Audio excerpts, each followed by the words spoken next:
Fine. I'm now there. Oh. Gehed mir Fóill. Welcome everyone. My name is Darren Kuzma and this is another webinar of Mind the Crack. I'm joined this evening by Siobhan and I'll introduce you a little bit further. How are you? I'm very good, thanks. Excellent. But before we get on to that, today we have been talking about failures affecting your motivation, and we're going to go a little bit further on that subject of motivation this evening. But before we start that, we're just going to check in with Zoom. I'm live in a Zoom chat here, so if you're watching along from Zoom, you can give me a thumbs up or a wave just to let me know that you're here and that you're watching. At the bottom of the screen, the top of the screen, there's the buttons, the boxes, the drop down, the pop-up menus and all that sort of thing. If you're watching on Instagram, on Facebook or on YouTube, there is another person that I have with me tonight hosting on those platforms. So if you want to comment, if you want to contribute, make an origination of any sort, then the host Michelle will see you there and pass them along to me live in the Zoom chat so I can bring that information to the webinar or answer your question. So it's great for you to join us.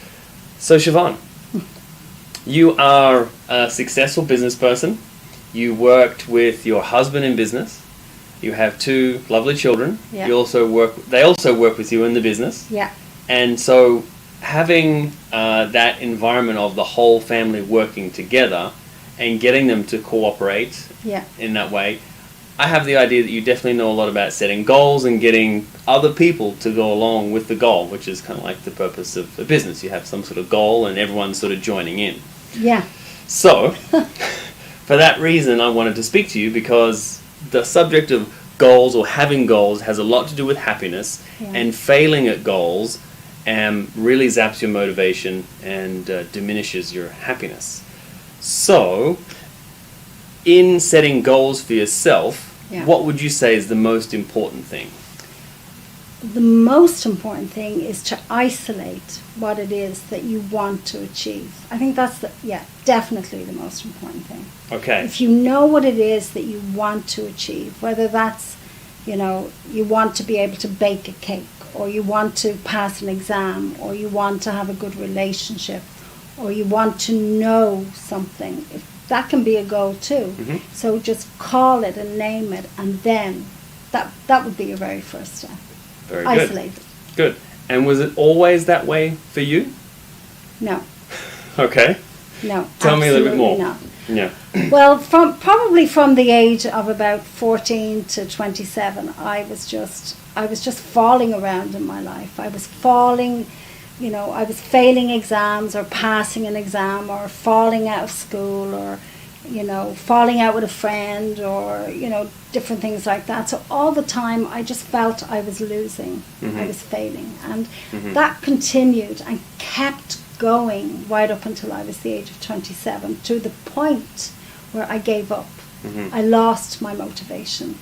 I lost my motivation for my relationships, for just for life, because I didn't understand what it was that was happening. I knew I was failing, but I didn't understand why you would give up, or why people would give up. Yeah. Because I was a fighter, and here I was sort of surrendering. I kind of introverted and kind of cut myself off then.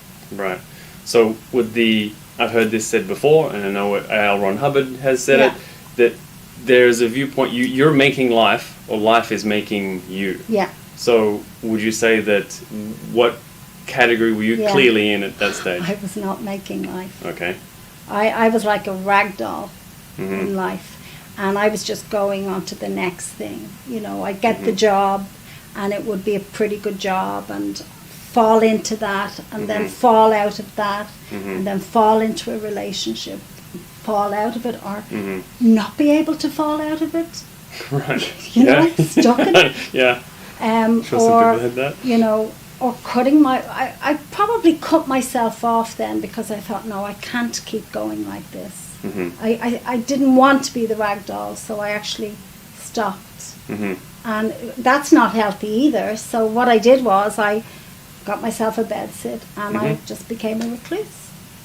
And this was around that age of 27? Was this part of what happened, or? Yeah. Yeah. That was probably by the age of 26, 25, 26, I was actually starting to wind down, stopping myself from, creating life. Reaching out. Yeah.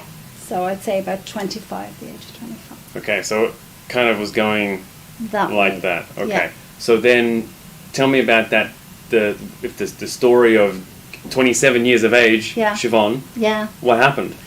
Well, basically what happened, I was looking for answers. Mm-hmm.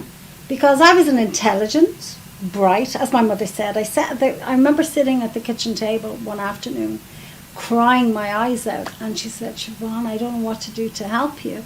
She says, what do you want? Wow. And she says, I was actually in an apartment at that point. This is before the bed sit. Mm-hmm. You have an apartment, you have a good job, you have a relationship. What more could you want? Wow. And I was crying and I was going, I don't know, but I'm not happy. Mm-hmm. And I don't feel I'm succeeding, and I don't feel I am where I'd like to be. Mm-hmm. And she was absolutely distraught because she didn't know what to do to help. That's right. I mean, your mum, I feel for her in that sort of situation, because I have definitely seen many other people. You want to take care of your kids in the greatest way, and this is why I mentioned specifically your kids are in your business, is because that working together relationship is amazing. But like your mum, she thought on paper, tick the boxes for Siobhan, she's okay, and then she's scratching her head. Why is my daughter sitting at the table crying? Yeah. So from there, how did it go? Yeah, I mean, she was great because she could see that I had the ability to be competent and confident, and here I was sitting crying. Right. And she thought I was great anyways, Sure. And she was, I could really see it really upset her. From there then, I thought, gosh, so I started trying things on, I started to try and find out what I could do. Right. I mean, I did psychology. How did that go? Oh, God, how did that go? I did it for a year, and I felt, I always strived for doing something the best I could. So when I started to do it, I thought, okay, I really have to give this a good shot. Great. So I gave it a good shot, and I turned up for my sessions once a week for the hour, and I felt like I'd go into for an hour, and we would open a can of worms, and I'd leave, and the can of worms wasn't closed. So I'd go around for a full week, and I would actually felt like I was in the can of worms. So a can of worms for each week for nearly a year. Yeah, for a year. Okay, and when you went back to this fellow, obviously he was operating in his professional capacity, but you bought a can of worms back every week. It's like, like, here's my cans now. What was the response, or what was the idea? He really didn't have answers. Right. He, I was really hoping for some direction, some knowledge, but there wasn't anything. He wasn't giving me anything. Right. It was like it was just a free association of talking, and he directed it where he thought it should go. And I always felt like we were talking about the wrong thing, and yet I didn't even know what it was that I should be talking about, because there you are, you've got all these emotions, and you're stopping yourself. So interesting. And you said that point of he didn't really bring any knowledge, but it was kind of like searching for things or suggesting things, right? Yeah. As we know, L. Ron Hubbard found that magic relationship between knowledge, responsibility, and control. Yeah. Without getting the right knowledge, without having the knowledge that relates to your particular problem, there's no way you're going to control it. Yeah. And if you can't control it, you can't take your own responsibility for it. Absolutely, yeah. So you were trying to take responsibility for yourself. Yeah. So anything else that you'd like to share that you tried so that you could take control of your own life? Yeah, well, you see, I realized that it was me. I had to do something. So I was already taking responsibility for myself. I knew that's a big step. Yeah. A lot of people aren't even, ready to point the finger at themselves. It's kind of like it's everything else out there. Yeah. But well, I was doing that. I was thinking, okay, well, maybe it's the guy I was with, or maybe it was my relationship with my sister or my brother, or maybe it's just where I am. I even went to live abroad thinking it was the country, that I wasn't happy, and I'd do better in a different country or a different job. Maybe there's a few Irish that thought the same thing. I think most Irish. A lot of people go away thinking they find their happiness abroad. Yeah. And I went abroad, came back, and I realized it doesn't matter where you go. It really does not matter where you are in this world. You are you.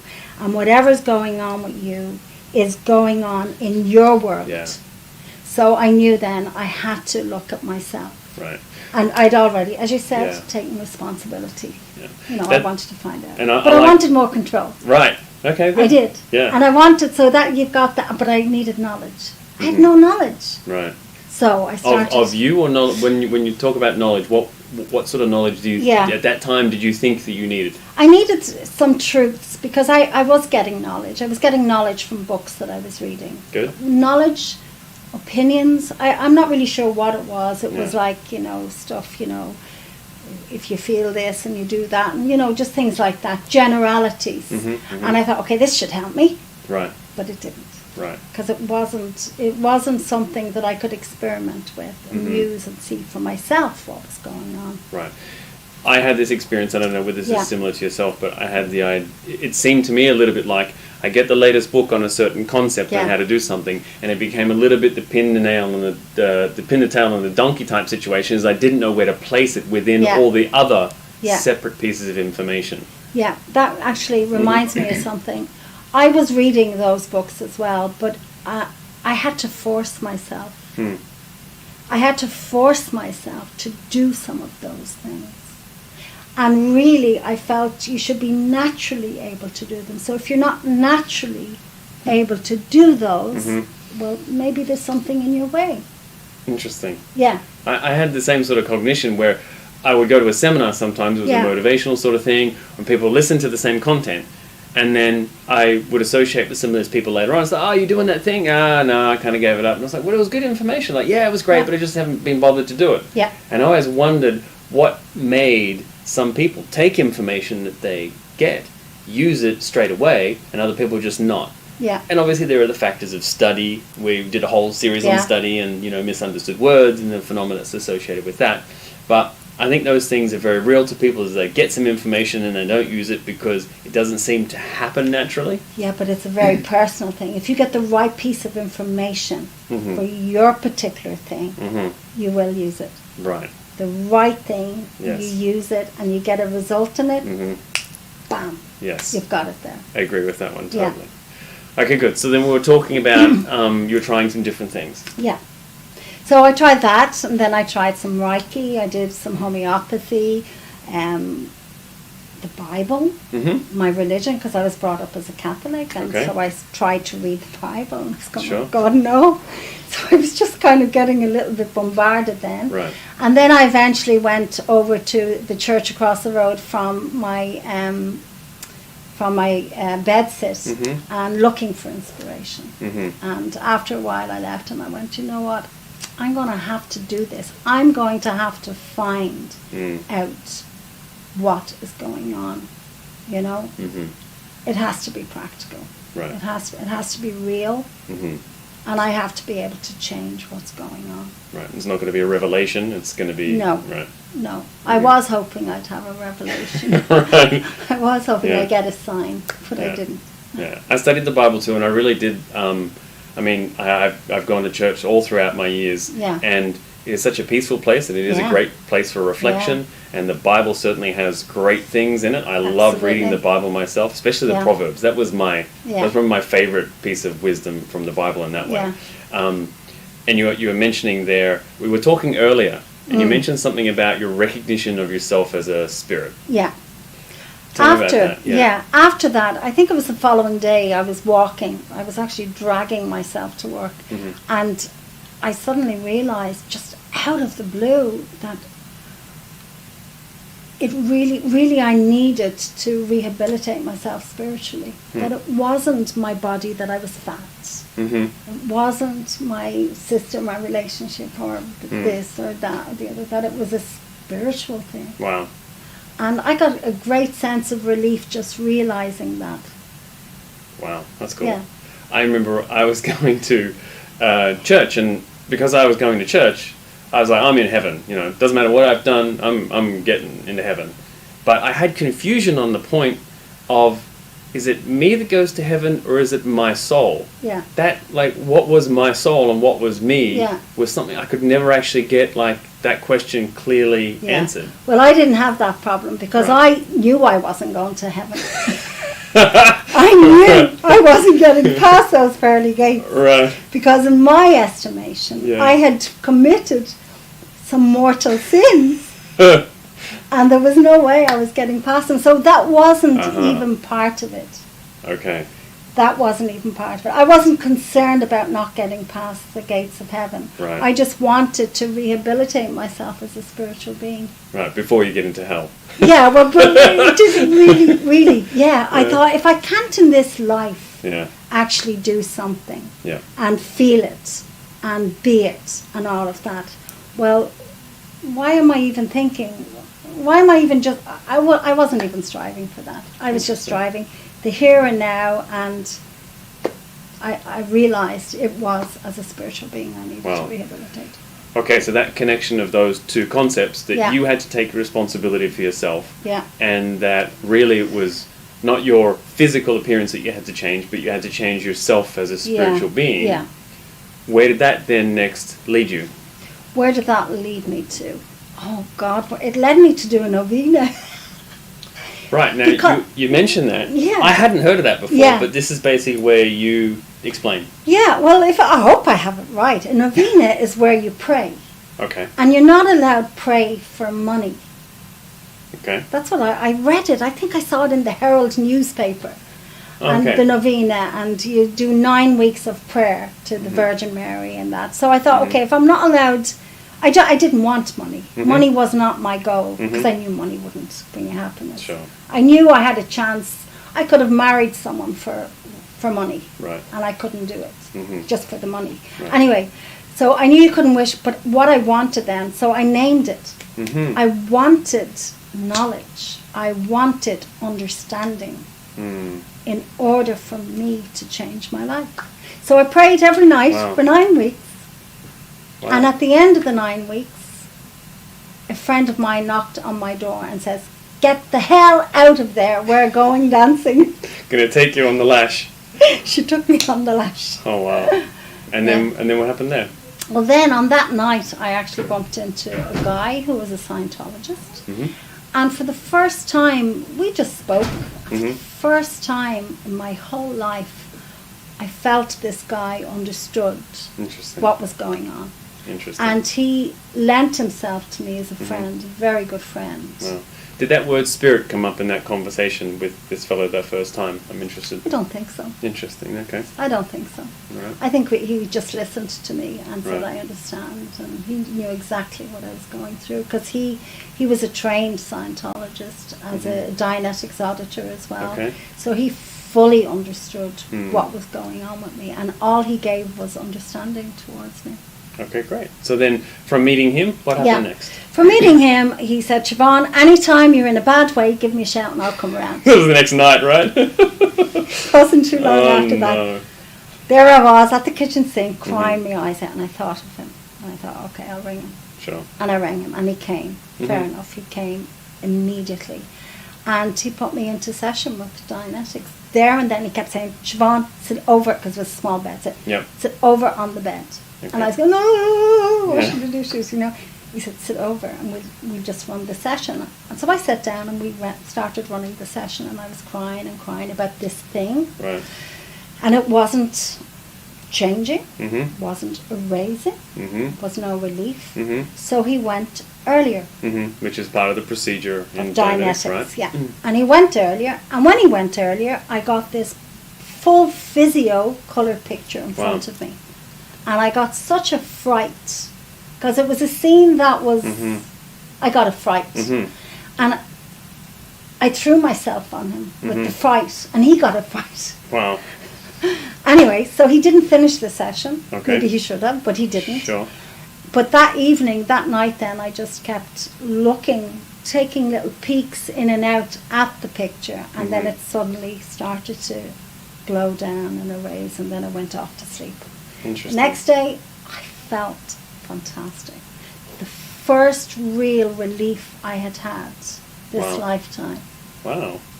So, from myself understanding how Dianetics works, from doing Dianetics, having the understanding of how my mind worked, and me recalling, some incident in my past, and then going to something earlier, and drawing the association and having a realization, wow, those incidents were similar, they were connected. For me, understanding the mechanics of how my mind worked was so it brought such a feeling of ease and certainty, and wow, I can actually figure this thing out. Yeah. Was it like that for you? No.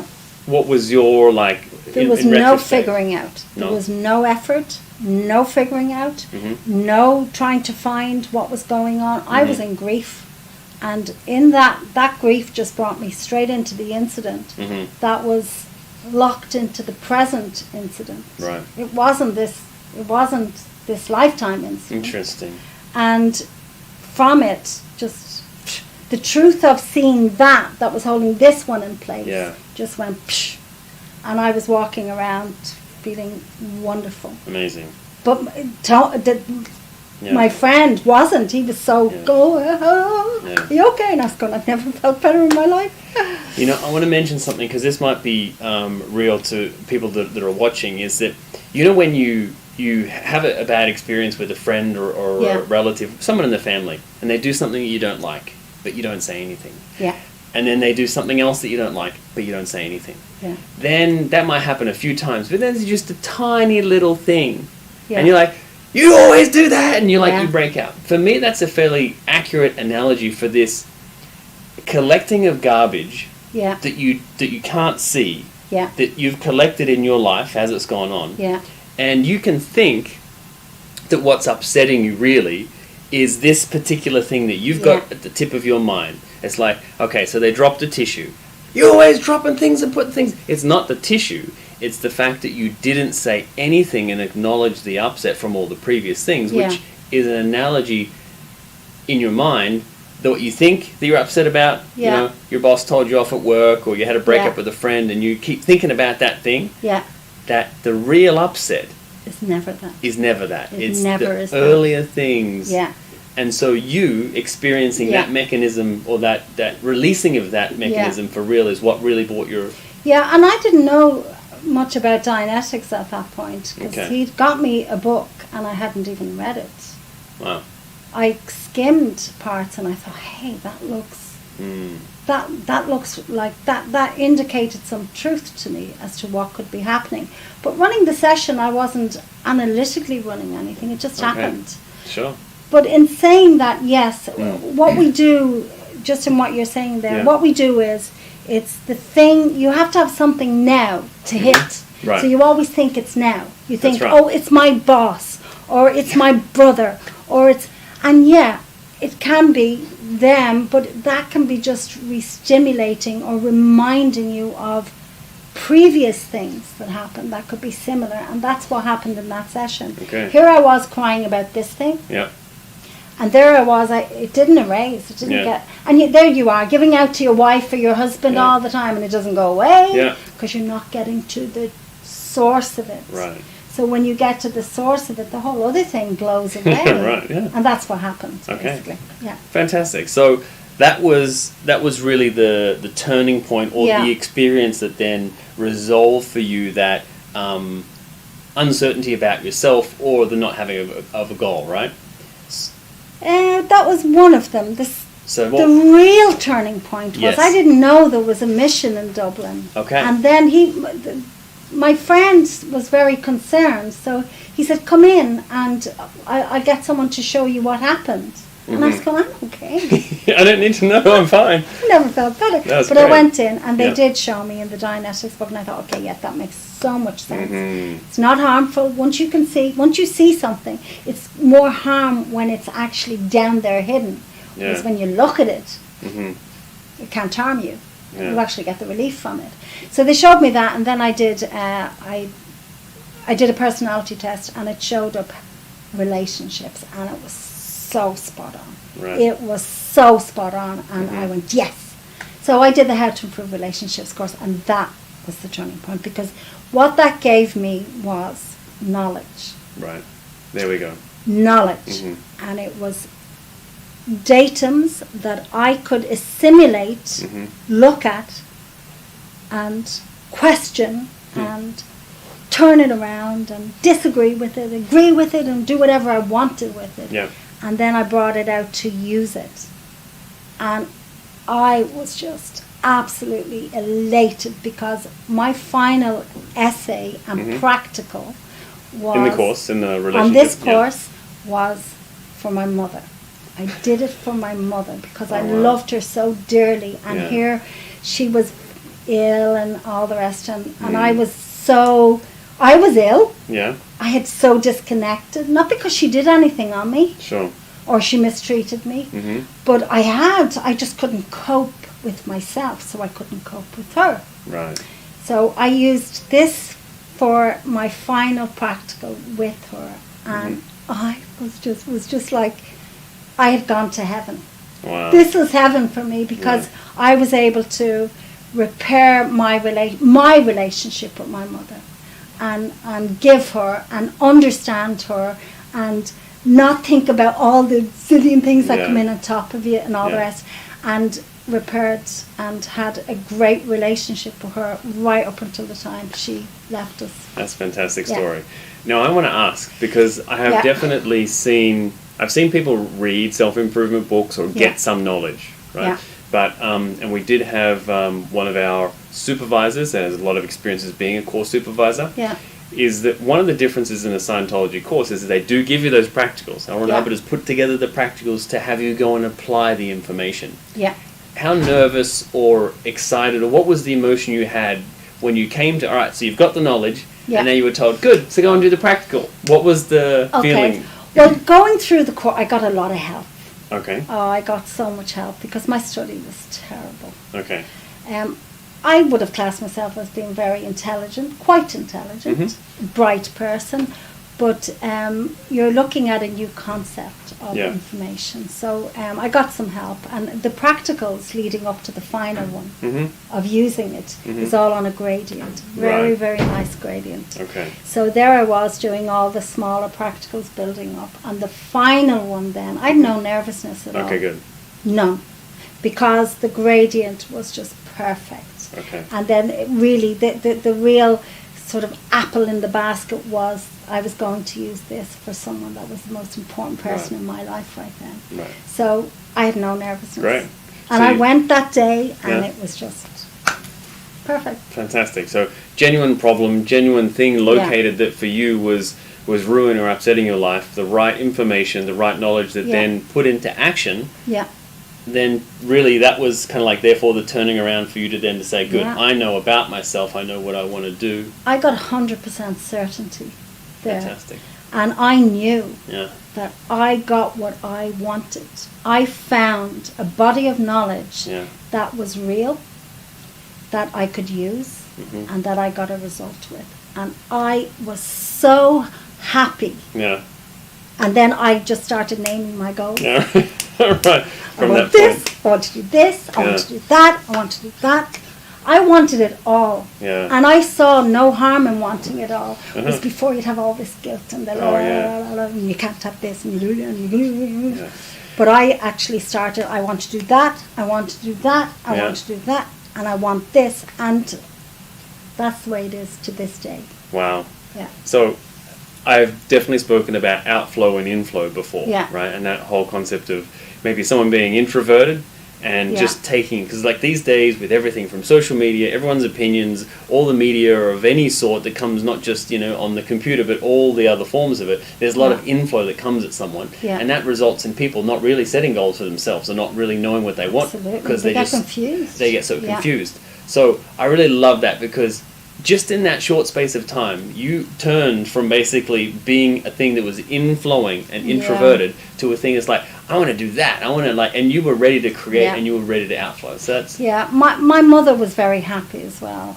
She was a very unwell person, really good person. Physically unwell. And a great mother to her 10 children. Fantastic. 10? 10. Okay. Oh my God, my respect and admiration for her just went. Wow. Yeah. Anyway, she said to me, because she hurt as a mother, and she was hurting as well, because she wanted to see us happy, as every mother wants to see their children, right? And not failing in life. And a lot of us failed in our family. And it appeared that I was never going to fail. I know she knew that. Right. Because I was a fighter, and I was an artist, a dancer, and I didn't fail at that, but I was failing. I started to fail at that as well.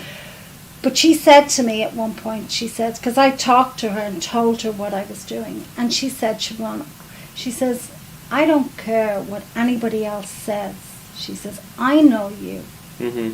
And I've seen you so unhappy. And when I see you now, I don't see unhappiness. I see you smiling. Wow. That's enough for me, she said. Fantastic. So I got her consent Beautiful. to decide for myself Yeah. what to do. What to do. And that was just perfect. Beautiful. Yeah. Okay, before we go on, I'm just going to check over with Michelle and see who we have. Oh, we have someone joining us here on Zoom. So if you're there, Mariette, you can wave, say hello, give a thumbs up that you're watching us and listening to what we're saying, which is great. Okay, so Michelle, if you're there on the other platforms, if there's any comments or any stories that people want to share on, you know, what failures they've had or how they've handled their motivation, it'd be great to share. And again, that's kind of why we're doing it in a webinar format, to at least have you log in and get, you know, involved in some way. Look at the information we're presenting and look at your past, look at your experiences, and see if this new information will broaden your horizon, fit in well with the activities you're doing, or just to consider them in some way. So I'll let Michelle do that. And so the next step that I wanted to look at, okay, so we've looked at, you know, the different things that you tried and how it wasn't successful, and then we moved into this sort of thing of how you resolved it, right? So let's get to some practical steps or some activities that maybe people could take as a first step. So they want to improve their motivation. Mm-hmm. They've had failures. Yeah. They're perhaps set the wrong goals, Yeah. which is obviously what we've covered is important. What are some practical first steps or anything that would be like a good starting point for someone who is stuck on any of those things? I think the first point would be to trust yourself. Mm-hmm. Despite the noise around you, because the world is very noisy right now. Sure. You've got conflicting information coming from all directions. Right. And we've got our hands on to lots of information on our computers and that. So it's just rammed with opinions and conflicting data. Right. So the first thing I would say is that if you really have something that you want to know about, and you're checking things out, check them out. You're going to have to find. You're really going to have to find your own answers, and you're going to have to find the thing that's going to help you. Mm-hmm. And check it out, and go and trust yourself in knowing and be honest with yourself. Is this working out? Is this what I want? Is this giving me an answer? Mm-hmm. Is it the thing? Does it feel real? Is it true? Or whatever. Mm-hmm. That's the first thing. Second to that, check out Scientology. Mm-hmm. Do go online. There are a list of basic courses that you can, like, even if you look at those lists, there's, you know, raising children, there's improving your go through them. You might know what it is that you want to actually improve, or you might know exactly what it is that you want to even achieve. Right. But even looking through those things, you might go, okay, that's something I want to know about. So I think the hunger to know is probably very important. And I was always very hungry. My biggest question in life was why? Why? I used to say that, and I used to annoy everyone. Yeah. You know? Why? But why? Yeah. Why? Why should I'm I do that? definitely a why person Why? as well. Yeah. Why? Yeah. And I remember my best friend used to say to me, Brownie, she used to call me Brownie. Yeah, right. Browner, you're not like us. You know, she used to say that, and I used to go, what the hell are you talking about? I want to be like you. Yeah. I wasn't, because I was always questioning things. Right. I didn't fall into, okay, yes sir, no sir. I never really. I was a very good kid, and you know, and I always tried to do what was right, but I always said no. I have to find my own. You know, I need to get answers. Yeah, so absolutely. you know, get your answers. Definitely do get your own answers, not somebody else's answers. Your answers, because you're going to get opinions left, right and centre, and they are only opinions. Right. So go through it, see what it is that you want, try it on, look at it, investigate it while doing it though. and use it. Right, That's that point of use using it. it to test it, right. That's it. Yeah. You do not know what it's about till you use it. Mm-hmm. And when you use it, then you're getting your answers. Mm-hmm. You're not getting somebody else's answer. You're getting your answer. And that's what Scientology and Dianetics Right. is about. Getting your answers with using Yeah. this technology. Excellent. That is very good. Yeah. Thank you. Yeah. Okay, so Michelle, I haven't got a response there, so I don't think there's any other comments or questions that have come through. But appearing in the chat shortly or in the comments section of all the different platforms that you're following on, there will be a couple of links that will appear. One perhaps is for the book Dianetics, if you'd like to understand more about the mind, which of course will help you understand more about yourself. Or if there are any other books that were featured on the webinars, you can access them through that link. And then otherwise, there'll be another link for you to be able to register for a free consultation with one of the staff here. No obligation, just to discuss your personal issues, the thing that you would like to handle most, to find out and get a personality test to see if you don't know what you would like to find out about most or what you should be doing. That can often help you, just as it helped Siobhan, determine what it is that you should be looking at or what area of your life you should tackle first. So those links will appear in the chat. And Siobhan, is there anything else before we go that you would like to say or share on this subject of motivation? I know I'm putting you on the spot now because this is an extra question of things. Yeah. But the subject of motivation, I guess, is what we're... It does. It boils down to first naming what you want, isolating it, and how much do you want it. And if you really want something, you're going to have to find the tools to achieve it. And if you're not finding the tools, in your eyes, you'll have failed. And you don't need someone to tag you with that, because you're going to tag yourself with it. And the more failures you're tagging yourself with, the more you're going to go down. Right. So I would say to anyone that really has goals or is not doing as well as they know they can, because, you know, it is difficult when you don't understand what you're dealing with. Sure. I would say just find out. Just go online and Scientology. There's just lots of things you can do in Scientology online apart from coming in. Yep. You know, and if you really need direction on what you should do, there are lots of basic courses to apply in your life, and you'll get your answers when you apply them, you know. That's all. Thank you very much. So it was a pleasure having you. Yes, pleasure. Good. I hope you'll join me again. We're talking about other topics that relate to relationships, which you're very passionate about, children, that sort of thing. Okay. Yes. So thanks once again, and Thank you, Darren. You're very welcome. No further chat questions or anything here, so Sinead for today. We'll see you next time.